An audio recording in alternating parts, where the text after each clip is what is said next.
You must have just picked it up. Yeah, I think it's set to it defaults. Dressed up for the date and no date. I know. Even though it was that. That's not the first time I've been to Yeah. They backed out on you today? Did you get your test today? Or is that what they backed out on? the doctor. No. It sat there a couple hours and the scale came. Why? Oh, okay. Well, Dr. Davis' Yeah, okay. patients, you know, there's Oh, you did? Okay. Good deal. See this screen? staff and strength that I still. Oh yeah, sorry. Yes. Okay. Yeah. Just wait a little bit more too. Is this the back doctor you're talking about? No, That's your heart doctor?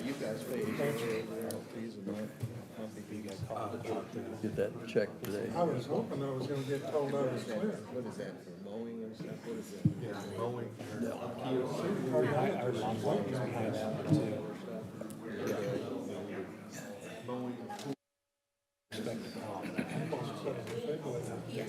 Yeah, I know. Good evening. Thank you for joining us for our regular council meeting on Tuesday, April 25th at 7 p.m. Madam Clerk, if you'll call the roll. Charlie Davidson, Here. George Glover, Here. Ben Sosetta, Here.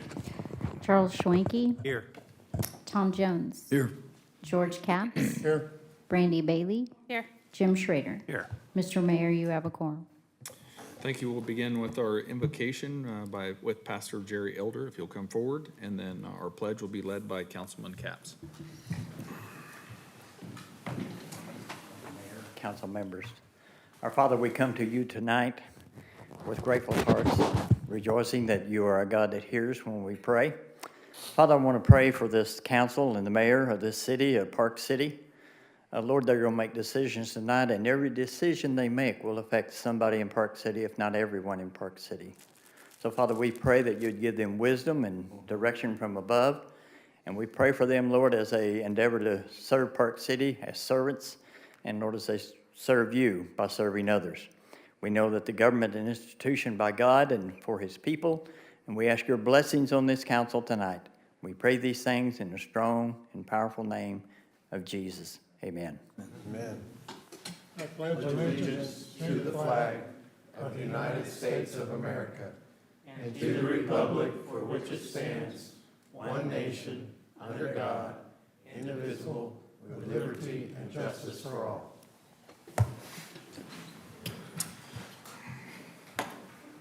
Okay, we'll start with approval of the agenda. The one correction on the consent agenda.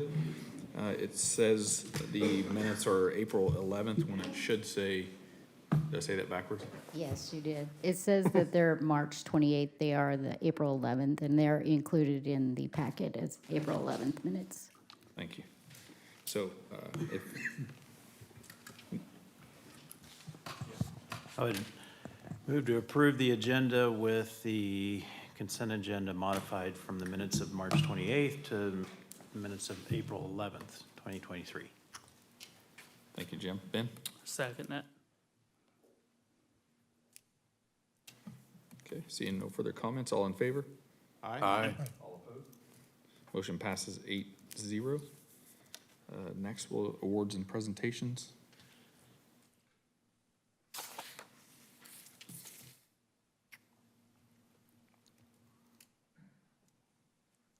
Thank you, Mayor and Council.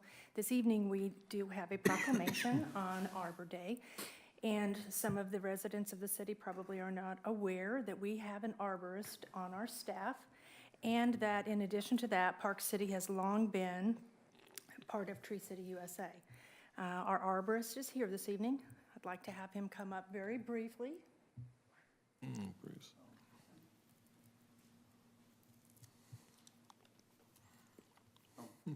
Mr. Mayor, Council, what we brought here with this evening, Up here, sir.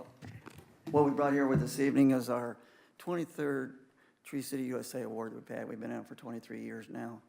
It keeps us in communication with the other cities as well as I work closely with the Kansas Forestry. I've been the city arborist. I am a certified Kansas arborist for the past 24 years. I've also been taking care of the parks here for the past 25 years. And we just like to keep the forest going as best we can. And if you guys would like to see this, we can pass it around or you can look at it at break. Thank you, Ben. Thank you. Thank you, Bruce, and we also thank Bruce. We have a celebration every year at Chisholm Trail Elementary School on Arbor Day, where the fifth graders will plant a tree. And we are really wanting to continue this in our city, so the proclamation is as follows. Whereas National Arbor Day is April 28th, 2023, and the theme for Arbor Day this year is Trees Are Terrific in All Shapes and Sizes.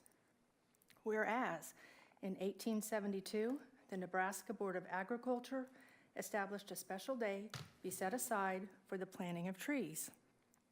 And whereas this holiday was first observed with the planting of more than 1 million trees in Nebraska.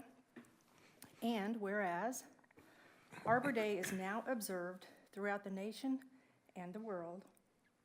And whereas trees play a role in combating climate change, cleaning the air, producing life-giving oxygen, providing a habitat for wildlife, are a renewable source for paper, fuel for our fires, and countless other wood products. And whereas trees in our city increase property values and beautify our community. And whereas trees, wherever they are planted, are a source of joy and spiritual renewal. Now therefore, the mayor and council does hereby proclaim April 28th, 2023 as Arbor Day in the city of Park City, Kansas, and urges all citizens to plant trees to promote the well-being of the community today and for future generations. Very good, thank you. And I guess while we're talking about trees, just for the council's information, Sean and I are working on putting together another tree planting in honor of a former council member. So we should have that kind of finalized in the next little bit. So we'll let you all know. Next, Commissioner Ryan Beatty is here to give us an update. Welcome and thank you for coming.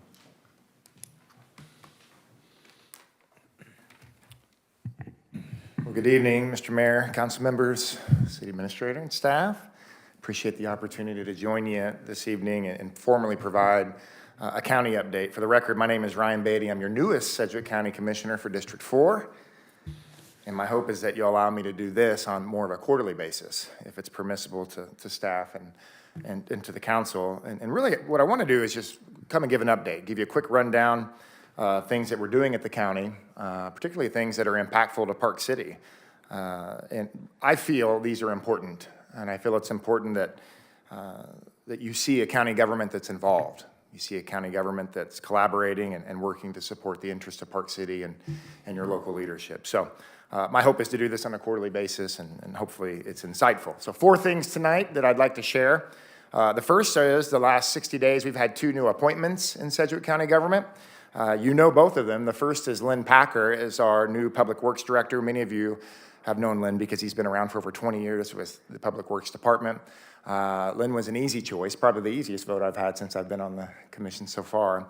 And what I like about Lynn is the creativity he's going to bring to the job, his willingness to collaborate with our local cities, our 20 cities in Sedgwick County. But also, he is going to start instituting, we met last week, he's going to actually institute either a quarterly or a semi-annual update where now you'll know a little bit more about Sedgwick County Public Works and what they're doing so that we have opportunities to collaborate better when we're in your area working. So Lynn's committed to doing that, and I think that will be helpful. The other thing, or the other individual that was appointed recently, many of you know because she used to run SCAC, is Laura Rainwater. She's now our election commissioner. I've known Laura for over 20 years. Laura is tough, she's smart, she's willing to collaborate, and I think that she's gonna be a fresh voice there in the elections office. Second update is, I see that you guys on your agenda, you have a finance meeting coming up here, an update. Well, we've started budget conversations at Sedgwick County government, which are exciting. A lot of workshops. But what my focus is in this budget season, and I really truly believe that it's the consensus of my colleagues as well, is stability in county government. We have 46 departments in Sedgwick County government, over 3,000 employees, and what we've seen over the last several years is we've seen quite a bit of instability at Sedgwick County government. and it's impacted our capacity to perform good, effective government service, frankly. Let me give you some examples of how that's impacted Park City. The first is our sheriff's office.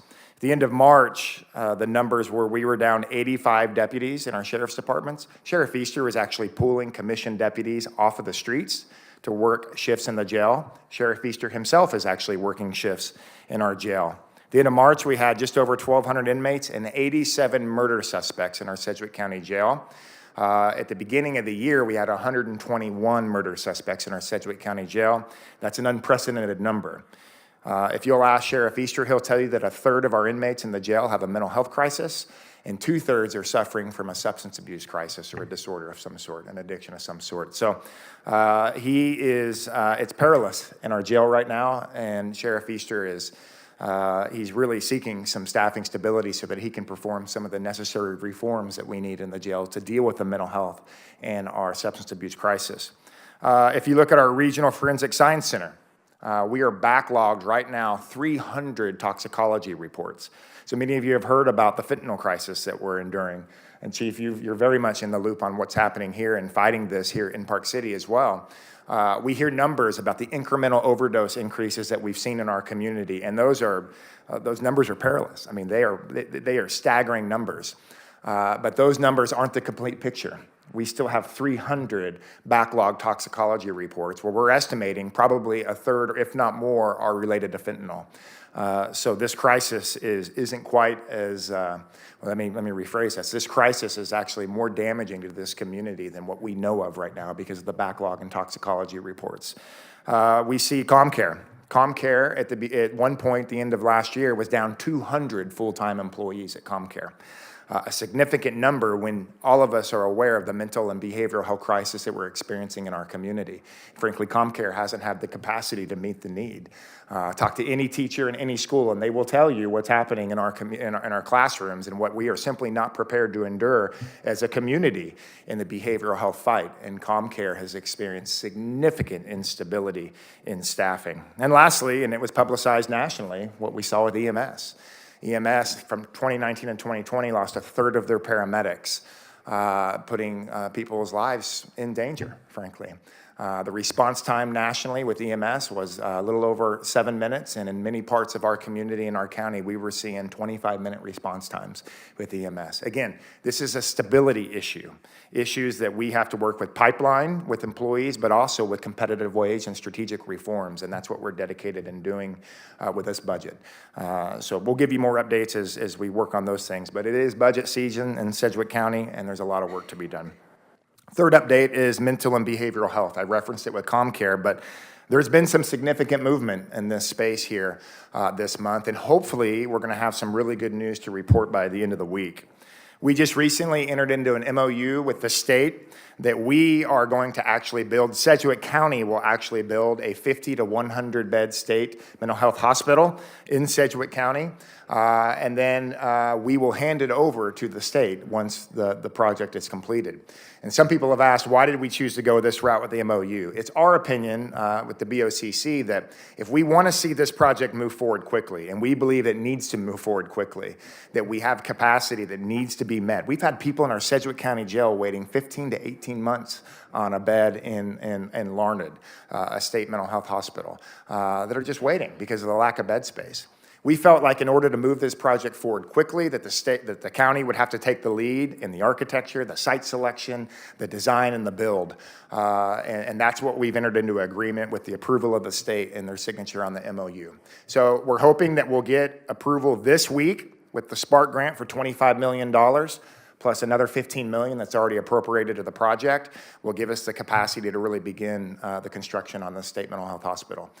So hopefully there'll be an update this week. Fingers crossed. We feel good about it, but that's a significant step in the right direction. But it's only one step of our behavioral health approach. We still have ComCare expansion. We still have a social behavioral hub campus that we're looking to implement with the city of Wichita. And we also have a biomed campus a collaboration with KU and Wichita State that will help us with the pipeline of future mental health practitioners.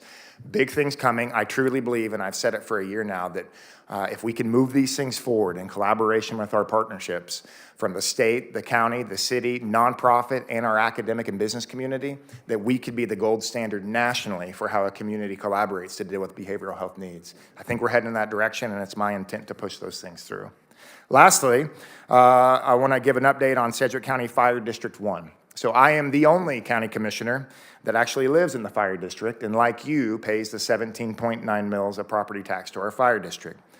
Yesterday, I joined Chief Williams to present in Mays some details about our fire district. Most of that was economics, some internal details, answer questions, and they had significant questions, and also talk about future projections of the fire district.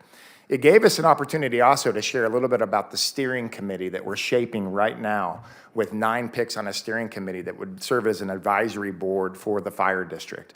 It was a wonderful opportunity. I spoke to the mayor of Mays and also 2 city council members afterwards that were very much appreciative and said that we need to do more of these things in the fire district, that we need to bring our chief in and answer questions and really give logistics and give economic data as to where we're at and where we're going. My goal is we need to see more assessed growth in the fire district. Bottom line, if we're going to drive the 17.9 mils down, then we need growth in the fire district. And with the partnerships in Park City, Mays, Goddard, and Bel Air, what I see is coming, that's exactly where we're heading. And I believe that eventually, over the course of 3 to 5 years, that we're going to drive that mill levy down to closer to 13, 14 mils. The balance between what we pay in cost and what we get in service is always a balance that's important. I would contend that the service, and I hope you agree, the service with the fire district, Sedgwick County Fire, is exceptional. They deliver exceptional service, and there is a cost to that service, but as we grow in this fire district, and as Park City continues to annex more ground, we're going to see the assessed growth to drive that mill levy down. That's my goal, and it's also the goal of our chief, to make sure that you see a value in the services provided. So significant updates. There was actually a lot of things going on at the county. I felt those 4 were most pertinent for this discussion and to give you an update on those, and I'm happy to stand for any questions if you have them. Ben? Yeah, Commissioner, I'd like to applaud you and the BOCC for ingenuity and thought for item number 3 that you brought concerning the mental health center. Because the reality is that even though it's a cost that the county is assuming and us as taxpayers within our county are assuming, the long-term benefits of taking care of those who are less fortunate and are needing this care by you all deciding to take the lead really shows leadership that will pay off both economically and socially in the future for us. So I want to just say thank you guys for doing that. Thank you, sir. Feedback, questions, anything? Thank you for Well, coming. that's either a good sign or a bad sign. I have one question. What was that acronym, MOU? What's that stand for? A memorandum of understanding. So it's an understanding of relationship. It's a little bit more formalized than a contract, so that the state and the county know what their specific obligations and responsibilities are in the construction. Okay, I just didn't understand it right there in that. Yeah, nope. Happy to clarify. So, thank you. See you you next for quarter. coming, Commissioner. Appreciate you guys. Thanks again. And nobody has signed up for public forum, so we'll move to staff reports. Finance Director. I meant to sign everybody up for that and forgot. Good evening. Marlo's handing out a couple of reports to you. Shows where we stand in comparison to prior years and prior months and so forth. If any of you, as always, would like any other revenue item reported on, please let me know.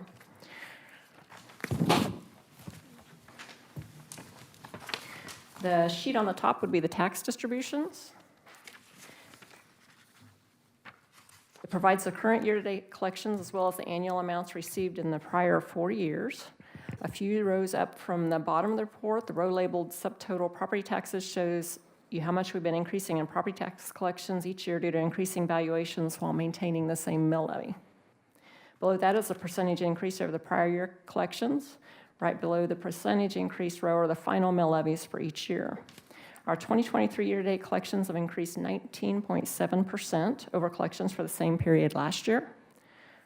We annually receive 6 property tax distribution from the county. The January distribution is the largest, and the June is the second largest due to the first and second half of property taxes being due to the county on December 20th and May 10th. Unfortunately, our year-to-date delinquency collections are negative so far this year. Based on our call to the county, that's due to refunds related to payments under protest and the tax appeals.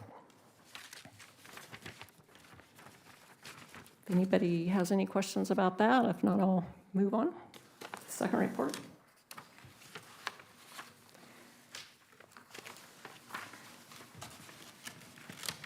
Each type of revenue, we've provided you the amount of each full year's collection, as well as the year-to-date column shows how much we've collected this year as compared to collections through the same time frame in each of the prior years. Some sections of the report reflect year-to-date collections through March rather than through April, and in most cases, that's because we haven't received the April payment yet. In the case of the franchise taxes, they haven't all come in yet. There's lots of them, and the month isn't complete, so we haven't put April on that one either. Sales tax. Our sales tax continue to do very well. Each one of the 3 payments we've received to date this year are record highs as compared to the corresponding month in all the prior years. And this year's February payment of $223,150 was the highest ever for the city of Park City. There's only one other payment we've ever received that was even over $200,000, and that was in September last year in the amount of $216,780. There continues to be a talk of a potential recession, so it's good to have some additional revenue in our coffers in case that should happen. Franchise fees. Collections through the end of March this year are $292,000 as compared to $211,000 for the same time period last year, which is a 38% increase, or $81,000. However, as I've mentioned in past presentations, it's difficult to compare apples to apples on this one because they aren't always made in the same month. Local revenue sharing, which of course is the casino revenue. Under the MOU between the City of Park City and the Wyandotte Nation, the city receives quarterly payments of $187,500, which is $750,000 per year. We've received 2 of the quarterly payments this year, totaling $375,000. Gas tax. We receive these payments quarterly from the state and from the county, but the time period of the state's and county's quarters are different.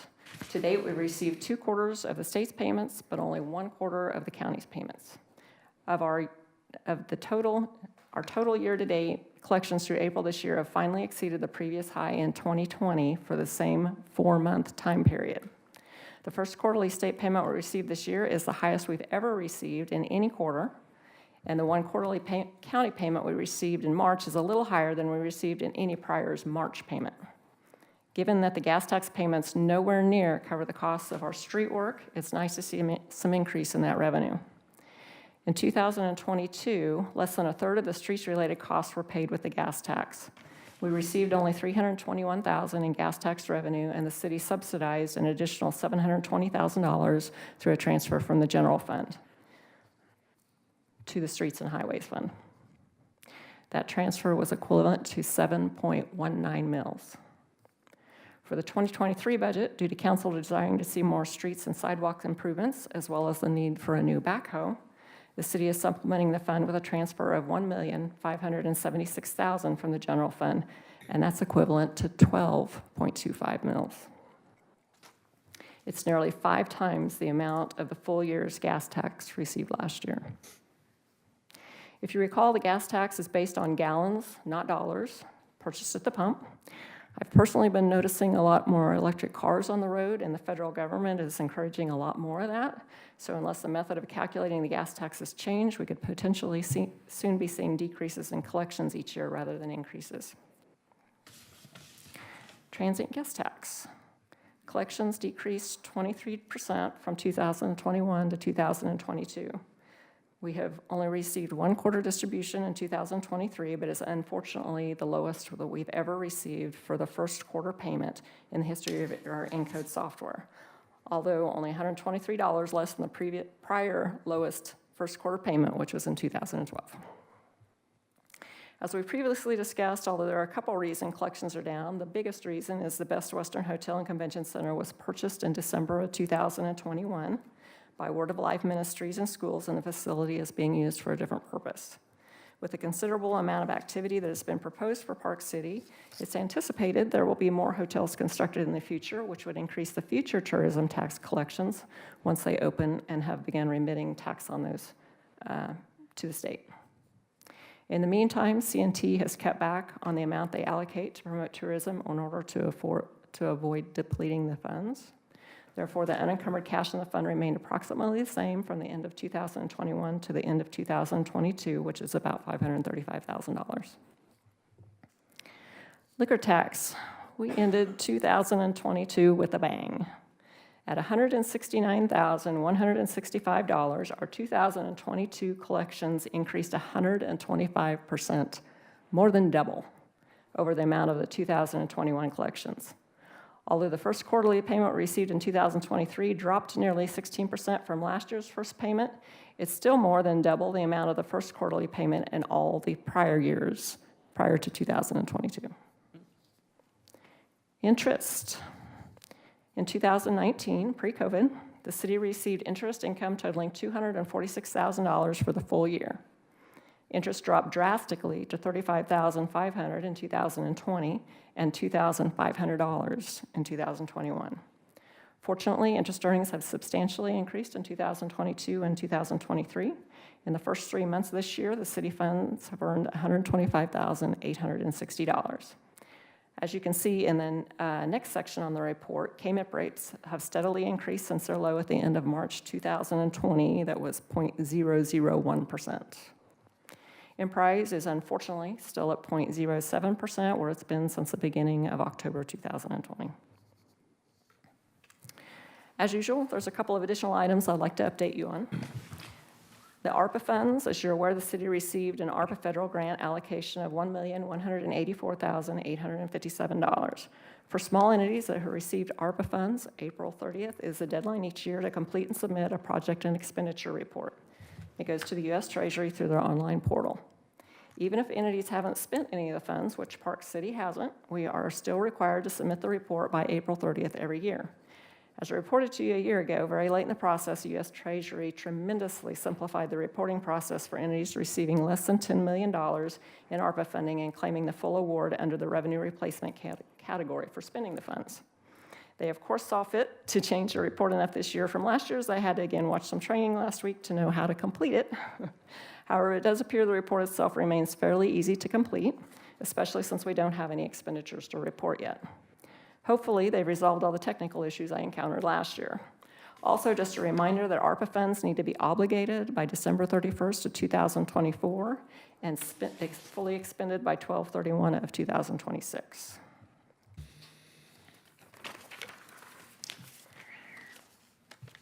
And the last item is Kansas Set-Off Program. For the full year of 2022, we collected $30,331, and that's excluding the additional amounts we collect for the administrative fees.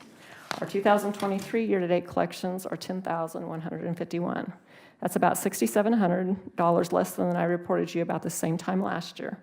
However, if you recall, about a year ago, I reported that by the end of 2021, we had finished catching up on sending all the old debts from clear back to 2013 that we discovered in 2020 had never been sent for collections.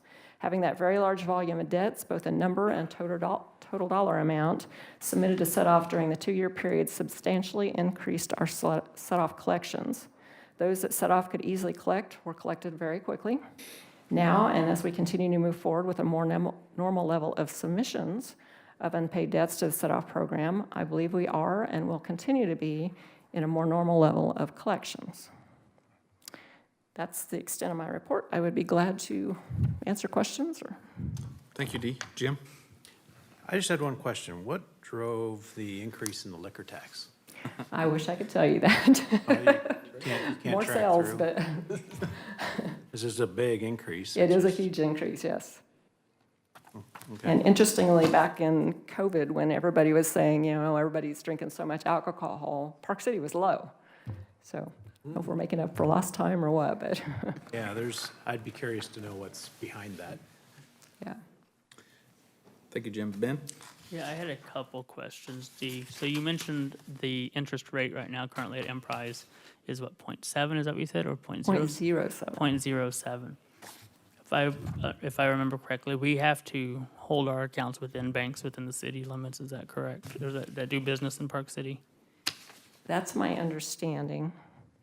Do we know how Strive fares compared to that .07 for, at interest? They Or do in price? not have nearly the capabilities we need to be able to function. Their online, we've had some funds there, and it's, I mean, they're friendly and everything to deal with, it's not that, but it's very difficult to do anything because there's very little online. Okay. So just for, I guess for clarification, and maybe this might be something that someone could do is, you said you're pretty sure that that's the way we have to operate within city. I might let Brandy respond to that. The statute says that if you can't get a decent rate within the city, you can do your investing within a county bank. So if the county bank, so you can go within the county to a bank as long as it's in the county, then yeah, then she's okay to invest in it. That's what the statute says. If we were to do that, it would be a little more difficult for us to do deposits and so forth, but I think there's probably ways we could get around it, but. Yeah, it seems like for the, and not to get too much into the issue of trying to figure out what the easiest way to do business is, but it seems like there's probably better interest rates out there than .07 right now.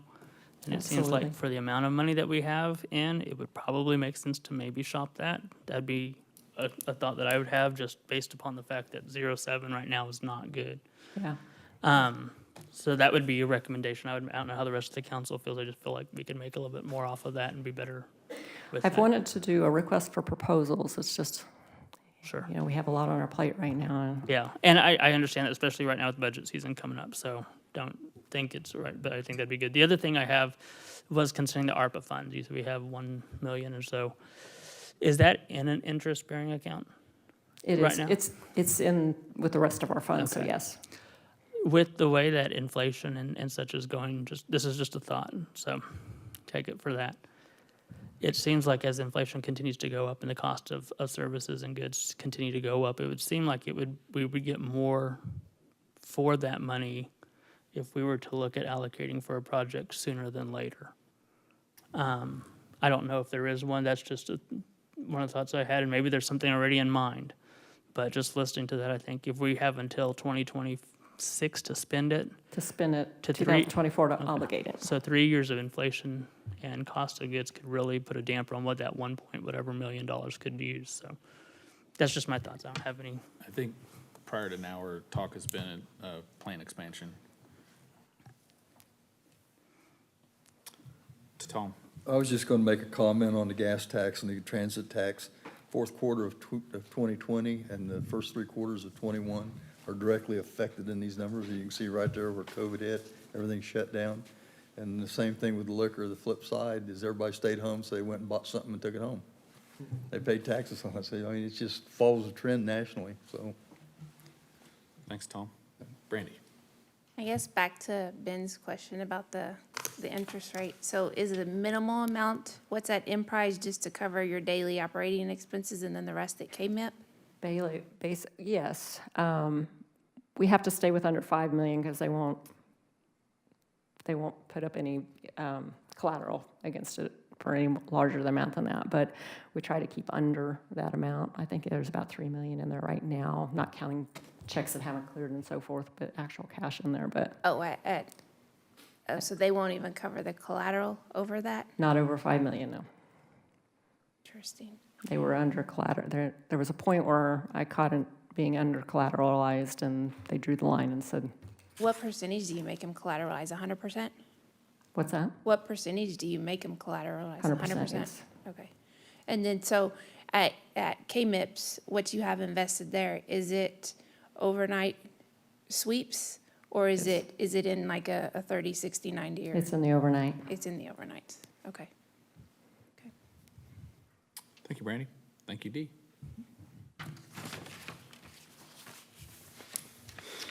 Okay, we'll move to the consent agenda. Do I have a motion? Ben. Yeah, I'd go ahead and make a motion to approve the consent agenda with the change in there from the March 28th. No, yeah, March 28th meeting to April 11th.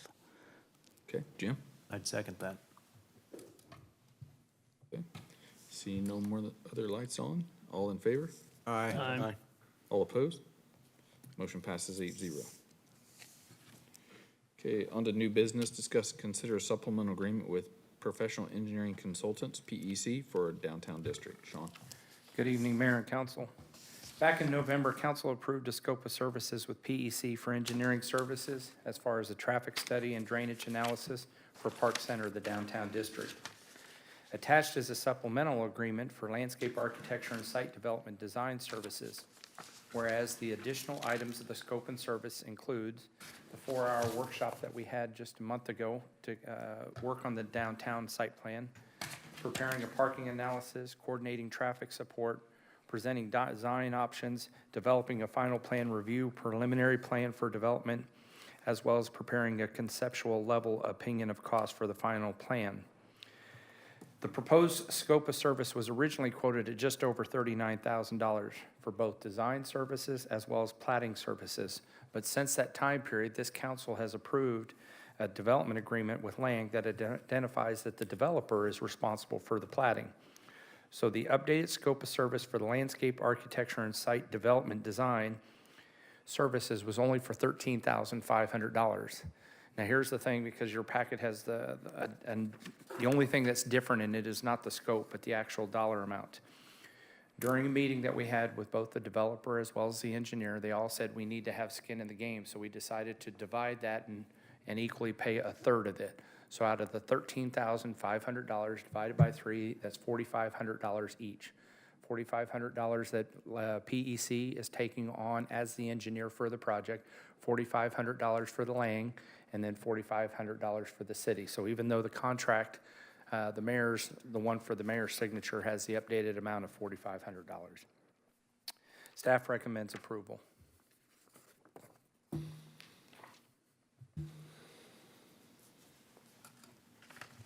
Brandy? I move to approve and authorize the mayor to finalize and execute a supplemental agreement with Professional Engineering Consultants for the downtown district in the amount of $13,500 to be paid out of the capital projects. $4,500, my bad. $4,500 to be paid out of the capital projects fund. Thank you. Thank you. Ben? Second. Okay, we have a motion and a second. Seeing no further discussion, all in favor? Aye. All opposed? Motion passes 8-0.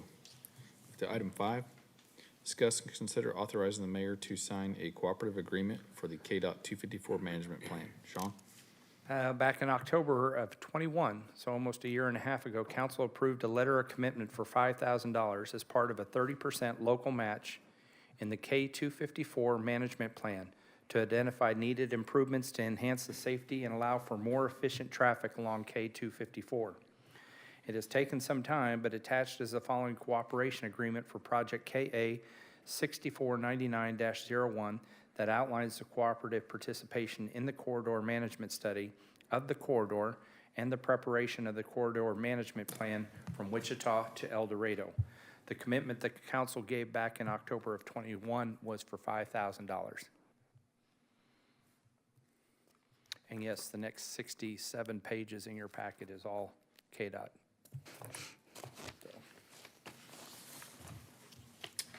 Charlie? I move to approve and authorize the mayor to sign a cooperative agreement for project KA 6499-01 and authorizing payment of $5,000 for a local match to be paid out of the Special Streets and Highway Fund. Thank you, Charlie. Jim? I'd second that.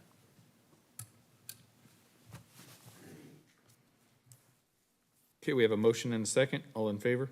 Aye. All opposed? Motion passes 8-0.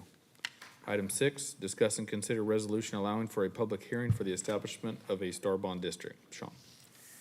As it was done, it's part 2. As it was done back in January, Chapter 12, Article 17 of the Kansas statutes outlines the procedures for establishing a Star Bond Project District. The city is required to adopt a resolution with the following information: a fixed hour and date and place of such a hearing, describe the proposed boundaries of the Star Bond Project District, describe the Star Bond Project District plan, State that that a description and map of the proposed Starbond project district will be available for inspection at a time and place designated. Provide a description of all state, federal, and local incentives that are applicable. And then state that the governing body will consider findings necessary for the establishment of a Starbond project district. We did this back on, if everybody remembers, January 10th. We went ahead and passed a resolution that was to have a public hearing on Valentine's Day. We did that. The state was required to send a letter establishing an eligible area within 30 days. They did not make that timeline, but since that time period, they have sent a letter we received just this week authorizing the district as eligible. So we need to go back through the formal process as statutes require. For this resolution, you have to have 30 days heads up notice. 4 weeks from now is the 28th, and that's only 28 days away, so we have to wait until the first meeting in June. So it'll be June 13th is the public hearing. Seeing how we already have the letter, the good thing is that evening, as soon as the public hearing is held, if the council would prefer or desires at that time, the ordinance will already be prepared, and then council can adopt the ordinance that establishes the district. So. Okay. Ben? Yeah, I don't see any other cities here to chime in tonight, and so I thought this was a good project in January. I thought it was a good project on Valentine's Day, and here we are on April the 25th, and I still think it's a great project here. And so I want to say thank you, first off, to the team who has worked hard to make this happen. It's your hard work that has paid off, and that's why we're here this evening. And so thank you for all that. And so with that, I would like to make a motion to approve Resolution 1153-2023, a resolution of the City of Park City, Kansas, stating that the city is considering the establishment of Starbond Project District within an eligible area of the city and providing for notice of a public hearing to consider such establishment under the authority of the Starbond Act. Thank you, Ben. Brandy? I second for comment. This is great for our community, and I'm excited that we can finally start moving this forward. And I'm looking forward to our Champ Towns gear. So. Thank you. Tom? I was going to second it. I agree with Ben and Brandy on the comments. Okay, noted.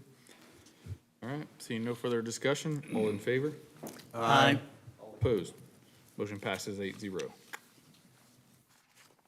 Okay, item 7, discuss and consider approving an ordinance amending ward boundaries. Sean? Yes, sir. And finally, just last month, after considering a total of 8 different redistricting options, council had approved an option whereas Ward 1 will have a population of 2,032, which is 51 people less than the target population of 2083. Ward 2 will have one that has 2,031 folks. Ward 3 will have one that is 2,128 folks, and Ward 4 will have 2,140.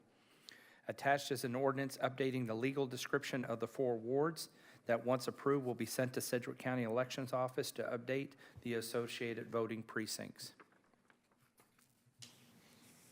Thank you, Sean. Charlie?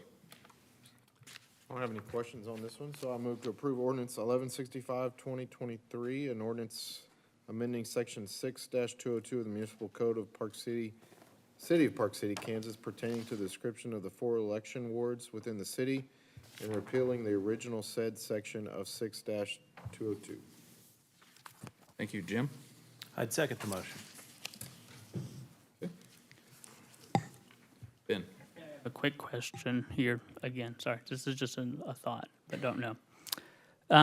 Since we have a number of residences that are switching districts, would it fall within the possible purview to either postcard or by, even on the water bill, just notify of district changes for city council districts?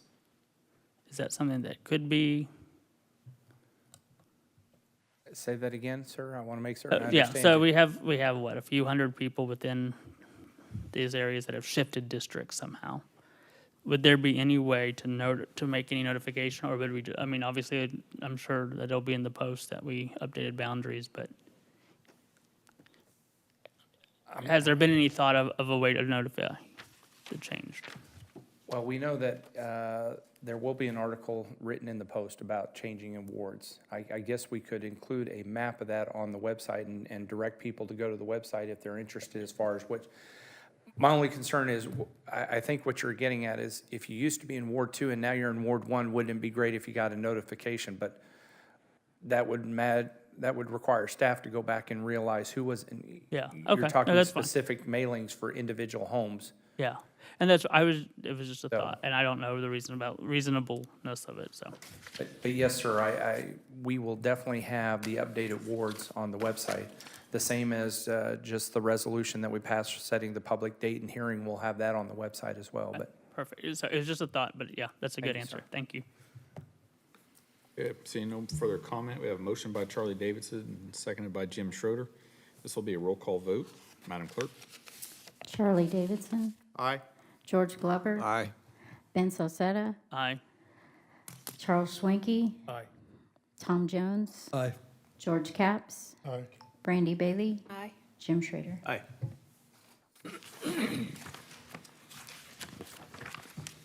Motion passes 8-0. Okay, we have governing body comments. Jim? I have a couple things tonight. So first off, thanks to everybody that worked on the tree disposal service, I guess, weekend before last. I know Bear Hill, our group of several people got together and hauled, 5 or 6 loads in there. So we appreciated having a place to take it and clean up our common areas and around our lakes and stuff. So that was very helpful. Second thing was, Sean, I had a lunch today with a business family in Wichita who really was offering glowing remarks about you and the fact of how well the transition went from Jack to you and how aggressive you are and thoughtful you are in defending the city and trying to regurgitate everything he said, because he honestly went on for quite a while about how easy we are to work with and how progressive and how the businesses are coming here and how he had noted that. And anyway, he said nothing, but he's like, how did you get Sean? He was such a good hire. So I guess I just really wanted to convey this conversation because it was nice to hear. So thanks for all of your work and your leadership. So very much noticed in the community. Thank you. Brandy? It's kind of funny Jim says something like that, because my comment was going to be, so I had a committee meeting, luncheon today, and we were talking about, and Park City was brought up by a lot of the members, and they started asking about, things going on in Park City and how they're hearing all this exciting stuff coming and potential that's happening. And so it's exciting to hear people talk about us and want to know more, and they're interested and I will tell you that I tell them, we have a great council, that everybody's so forward-thinking and we're open-minded. So I just want to thank all you guys for being so forward-thinking and progressive and moving the city forward. It's exciting times, and like I said, it's fun to sit around and talk about what's going on, because there's so much, and it's we have a bright future. Second, CCUA meets this Thursday at 4:30 here in the training room. So if any of you guys would like to show up, please join us.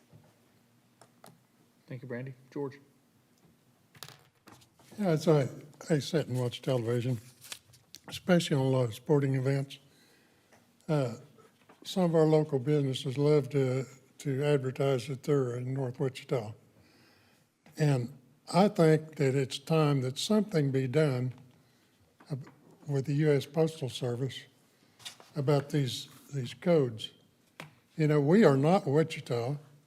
These businesses that claim they're in North Wichita pay their taxes to Park City, to Sedgwick County. And, it's about time, after all these years, that something be done about this postal code or zip codes and stuff. I don't know what it takes, but, it's getting to the point of it's ridiculous. You sit and watch a certain car dealer talk about their business in North Wichita, and it's not in North Wichita. And, I don't know what it'd take to get the Postal Service to come around and do what needs to be done. We're one of the major cities in Sedgwick County, and yet we don't have our own post office. That's ridiculous. And I don't know what it takes, but I think something ought to be done, because just because a mailing area says it's Wichita or Valley Center doesn't make it that. And it's just, well, that's all, that's enough.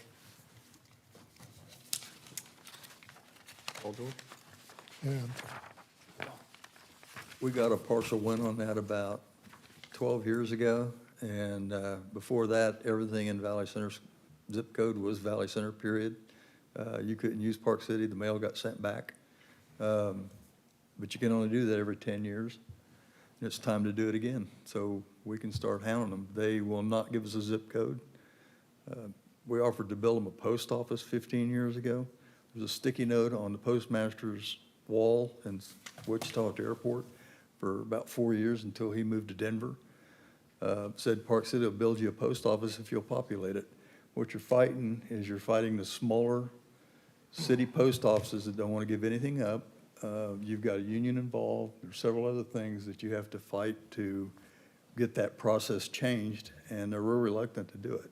They made us some promises last time, and I don't think they kept up with them. There's a quarterly publication that comes out that lists cities and secondary cities and zip codes, and I'm not sure we got on that because there's been significant amount of freight problems in 67147 zip code. The Google Maps and stuff don't line up if you type an address in on some of that stuff. So we got some issues we could go back and work them on again. The last I heard, and I think it's still true, the Wichita postmaster lives in Park City, so might start there. Okay. And then I wanted to say something to Sean. We were looking at roads and looking at some way of identifying traffic issues under 135 about a year ago, and you started talking divergent diamonds down there. That looks like that's going to be the fix on 96. There'll probably be 3 or 4 of them going out toward Kellogg from 135. I just thought I'd let you know that if you hadn't seen it. Okay. Charles. Yeah, my zip code's at 67219, and I get a lot of mail that's addressed to my name in Wichita. Right. And a lot of times if you type it in there, even the computer tries to switch it back to Wichita. And so it makes it very confusing, it really does. I'd like to make one comment, John. We are secondary in 3 zip codes. And if you type in your address in any one of them zip codes, it goes to the primary mailing address, which is either Valley Center or Wichita, and you have to specifically change it, and or it defaults, so. Okay. The only other thing I had was, I was pretty impressed with Bruce's tenure with the city, and I thought that bared mentioning again that 25 years, is that right, with the city? Yes, sir. Congratulations. Thank you. That's all. Ben. Ditto what the first 3 said. That's it? I'm reformed. I've George. changed my ways. Yeah. We are, and also kudos to Bruce for what he does with the arbor, being one of the arborists here for the city. We're continuing to work on our Park City Fishing Derby. That's June 17th from 9 to 11. So we're looking forward to that. Again, for those who have never been to it, it's free. It's open to all age groups. It's at Chisholm Point Pond on North Grove, for those who don't know where it's at, and it's all free. And you can 0 to 100, so anybody can come out. Also, the Serve Day. I got an email this morning from New Anthem about the Serve Day has been changed. It's been rescheduled to May the 28th, and it's going to be 9 to 12, and you're going to meet at the church at New Anthem. For those folks who may need light maintenance work in their houses or need help with something, contact New Anthem Church, and I'll leave the information here with the staff on how you can do that. Again, that's May 28th from 9 to 12. Thank you. Thank you, George. Charles. I always go last, so everybody gets all the good ones, so I agree with everybody tonight. That's all. George, do you have something? Well, yeah, I want to say something, especially to our administration, when I'm talking about the post office and stuff. You know, back in the late 70s, we made it very plain, unmistakably plain, that we did not want to be part of Wichita. We were an improvement district, and Park City and Bel Air at the same time made it very plain that we were not Wichita. We did not desire to be part of Wichita. And, you know, it seems like some of the federal government along the line and stuff don't want to give it up. But the people here spoke. They made it very plain at the ballot box that they did not want to be part of Wichita. And I, for one, am tired of them ramming it down our throat. And I would like for us to make a push to do something about it. Thank you. I would say if there's any contacts at the national level, a congressman or senate, those folks are over the postal service. So if you have any of those contacts, that's probably a good place to start. So, thing I was gonna add is we have worked on scheduling a fentanyl presentation from the Sheriff Jeff Easter. It will be here on June 6th at 6:30 PM. So, we'd like to invite. June 6th. June 6th at 6:30 PM here. And the sheriff will be putting on a presentation about the fentanyl epidemic. Everybody's welcome, especially anybody with kids that are certainly around the age of 10 and up. It's sad to say that young of an age, but it has affected that young. So also in cities around us, Keachai, Valley Center, Bel Air, any folks are invited. The more we can get the information out about it, the better. So that's all I have. I would entertain a non-debatable motion to adjourn. Ben? So moved. Jim? Second. All right, we have a motion by Ben, seconded by Jim. All in favor? Aye. All opposed?